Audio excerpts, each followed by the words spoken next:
안녕하십니까. 대한민국과 세계의 무기를 이야기하는 웨폰 테크입니다. 오늘은 예고드린 대로 안티 스텔스 기술에 대해서 살펴보는 시간을 갖겠습니다. 안티 스텔스 무엇일까요? 스텔스기는 레이더 전파를 엉뚱한 방향으로 반사를 시키거나 혹은 그 전파를 흡수시킴을 통해서 레이더를 무용지물로 만드는 기술입니다. 하지만 이게 무적이라고 할 수는 없는데요. 왜냐하면 스텔스기가 아무리 전파를 잘 흡수하고 잘 튕겨낸다고 하더라도 완벽하게 모든 전파를 방어해낼 수는 없기 때문입니다. 참고로 스텔스기에서 전파 흡수를 담당하는 것은 스텔스용 램 도료입니다. 이 램 도료는 레이더의 전파를 기체 내로 흡수를 해서 열 에너지 형태로 변환시키는 특수 도료입니다. 기체에 램을 바르면 전파를 흡수해서 레이더로 반사되어 돌아가지 못하게 하기 때문에 스텔스기를 레이더가 감지하지 못하게 되는 겁니다. 그런데 애석한 것은 램 도료가 모든 전파를 효과적으로 흡수하는 건 아니라는 사실입니다. 일반적인 램 도료의 경우 X밴드, 즉 초단파 레이더에서 발산되는 전파를 효과적으로 흡수합니다. 하지만 비교적 파장이 큰 L밴드나 장파인 VHF, UHF, 그러니까 한마디로 말해서 TV 신호나 라디오 신호의 전파 같은 경우에는 흡수율이 현저하게 떨어집니다. 즉, 안티 스텔스 기술은 이러한 스텔스 기술의 약점에 착안해서 개발된 스텔스 감지 기술이라고 보시면 되는데요. 약 5가지 정도의 안티 스텔스 기술이 현재 사용 중에 있습니다. 각각의 기술들을 알아보는 시간을 갖도록 하겠습니다. 첫 번째는 레이더 그물망입니다. 레이더 그물망은 말 그대로 레이더를 여러 개 설치해서 스텔스기를 레이더 전파로 감싸는 방법입니다. 이러한 레이더 그물망에는 주로 장파인 TV 신호 혹은 라디오 신호의 레이더가 사용됩니다. 또한 중파를 사용하는 L밴드 레이더도 사용이 되는데요. UHF, VHF, 그러니까 TV 라디오 신호의 레이더 같은 경우에는 구형 레이더에서 주로 사용되던 파형의 전파입니다.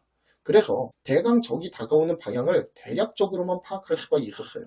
즉, 정확한 형상을 알기에는 부적절했다 이것입니다. 하지만 현대에는 보정 기술이 좋아졌기 때문에 UHF 혹은 VHF 레이더를 통해 잡힌 위치 정보를 기반으로 해서 형상까지도 깔끔하게 구현해낼 수가 있다고 합니다. 주로 구형 TV 전파 수신에 활용되었던 VHF 그리고 라디오 전파 수신에 사용되었던 UHF 파장의 경우에는 굉장히 파형의 크기가 크게 형성됩니다. 그렇기 때문에 거의 직선에 가깝게 조사되는 X밴드 등 단파장 신호에 비해서 스텔스기의 난반사 기능이 제대로 작동하기가 어렵다는 거예요. 이러한 장파장 레이더를 삼각형 모양 혹은 원통 모양으로 스텔스기를 감쌀 수 있도록 배치한 후에 스텔스기가 레이더 조준망 안으로 들어오면 장파장 레이더 여럿이 전파를 쏘기 때문에 감지가 가능하게 된다는 겁니다. 하지만 이러한 UHF, VHF 레이더 장비는 대부분 굉장히 육중한 크기를 자랑하기 때문에 지상에서밖에 이용할 수가 없다는 단점이 있어요. 실제로 하늘을 나는 전투기들의 경우에는 스텔스기와 조우를 했을 때 그들을 대응할 수 있는 다른 탐지 수단이 필요하다는 이야기입니다. 두 번째는 IRST, 즉 적외선 탐지 장비입니다. 전투기와 전투기가 공중전을 수행할 경우에는 누가 먼저 발견해서 누가 먼저 공격하느냐가 전투의 성패를 좌우합니다.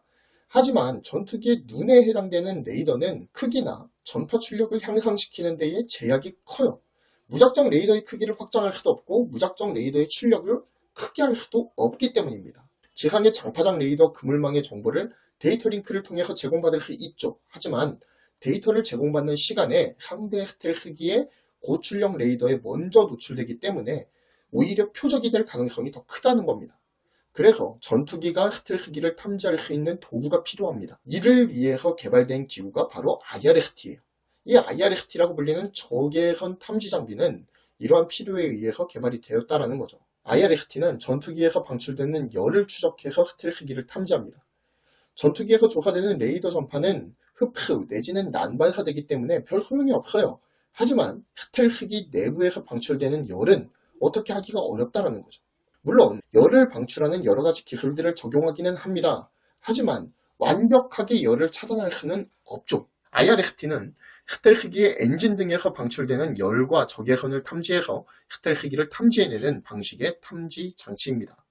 실제로 모의 전투에서 IRST를 탑재한 유로파이터 타이푼 전투기에 F-21 랩터가 탐지되어서 모의 격추된 사례가 있었죠. 세 번째는 RF 패시브 레이더입니다.